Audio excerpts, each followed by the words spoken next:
sazovor bo'lgan so'lim go'shangalarining biridir. Rahmatlik Salimboy otajonimiz yaratib ketgan bir katta oila maktabida.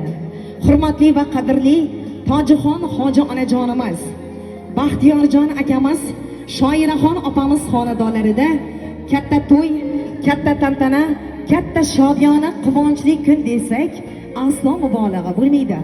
Ularning farzandlari, dilbandlari, ko'zlarini oq qarosi, jigarband jigargo'shalari Xayrullo akamizni, qolaversa Shohidaxonni sevgilari, muhabbatlari, sadoqatlari, bir-birlariga bo'lgan ishonchlari mevasi bo'lgan Shirintoy, Asaltoy, Yoqimtoy bolajonlari Zubayrni, qolaversa Muhammadjonni, ikki olam sarvari, oxir zamon payg'ambari, payg'ambarimiz Muhammad Mustafa sallallohu alayhi vasallamdek zotga ummat bo'lgan kunlari munosabatlari bilan quvonchlariga sherik bo'lish maqsadida fayzli xonadonlarga diydor yig'ibdirdilar.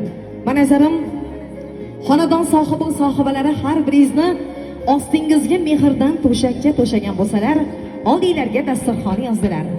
Har xil noz-u ne'matlar, tansiq taomlar bilan sizlarni mehmon qildilar. Sizdek yaxshilarga shohona va sharqona taomlarni bezatib boyitdilar. Demak, sizlarga muntazir bo'lib turgan to'y dasturxoniga sizlarni marhabolik